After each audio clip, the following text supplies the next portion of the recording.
sanad walba 8 Maarso ayaa laga xusaa dunida tan iyo 1977 xilligaas oo golaha ammaanka ee qaramada midoobay oo asteeyeen inay tahay maalin u gaar ah haweenka.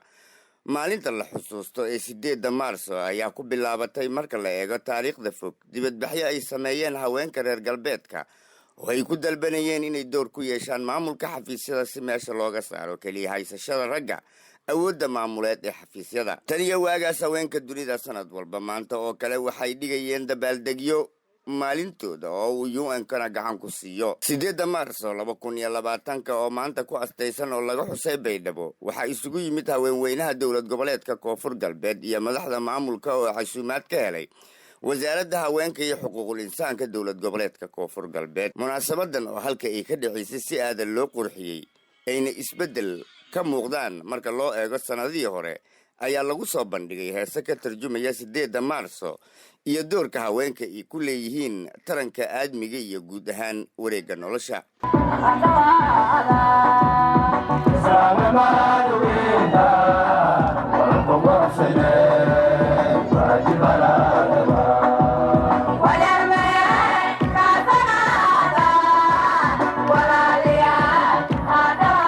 haweenka oo kaalin mug leh ka qaatay samata bixinta qoysaska Soomaaliyeed xilligii dhibaatooyinka ay sababeen dagaaladii sokeeye dalka halakeeyeen ragguna gabay xilkii aabanimo ayay xustay wasiiradda haweenka iyo xuquuqul insaanka dowlad goboleedka Koonfur Galbeed Soomaaliya Marwe Faaiise Shariif Nuur iyadoona ugu hambalyeysay haweenweynaha Soomaaliyeed gaar ahaan kuwa Koonfur Galbeed inay sanadkan sanadkiisa kale ku gaaraan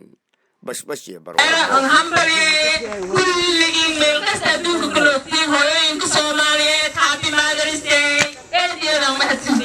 gabdhuhu waa gabdho jaamacadaha dhammaayeen mutacalimiin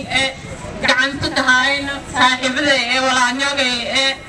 dhiirigelin un baahan marka way jeelada lahaayeen iniyoo la dhiirigeliy iniyoo horan dareeran iniyoo aragtay unu gadaaliyo suranaano mar walban unu horumarsho ku fogeerna hooyooyinka may ku codsadeen iniyoo gabdho jaanisiya iniyoo gabdhoosha waliyo laqanaayeen gabdho kala dhalinyaradeenna oo balaadan haddii uu level kastaas ku qaablo manfacaas may la qaday inuu jaamisiina mustaqbalka Koonfur Galbeed may mahadnaqay madaxweyne Cabdicaziis Omar walba neena gabdhogaas garab sulma garab iisiyaa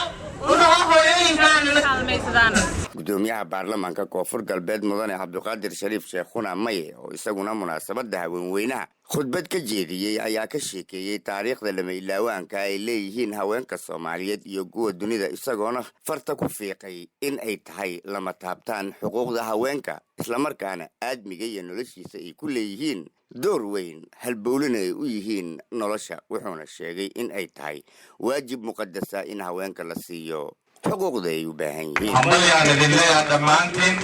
bulshada qaybaheeda kala duwan gaar ahaan maanta dadka sida gaarka loo xusaayo ee la leeyahay maanta waa maalinkooda waa maalinta haweenweynaha adduunka ee gaarkale hooyo inta ay kuu soo gashay inta ay noo soo samaysay cimrigaaga inta ka dhiman xitaa haddii la dhihi lahaa qofka bini'aadamka hooyo marka ay dhimato lama aasayo dushaada ku sida haddii la dhihi lahaa waxa waaye abaalkeeda ma aadan gudeen. munaasabadan 8 Maarso ee maanta ka dhacday isla markaana ay soo qaban qaabisay wasaaradda haweenka iyo xuquuqul insaanka dowlad goboleedka Koonfur Galbeed Soomaaliya ayaa intii socotay waxa ay haweenku isa dhexmarayeen hambalyo iyadoona munaasabada ay ahayd mid uu ka muuqday diyaar garow ee wasaaradda gelisay kana dhigtay mid taariikhi ah oo ka duwan munaasabadii hore. mukhtaar sheekh aadan dalmar telefishinka iyo raadiyaha dalsan Burshawiiney Baydhabo Janay.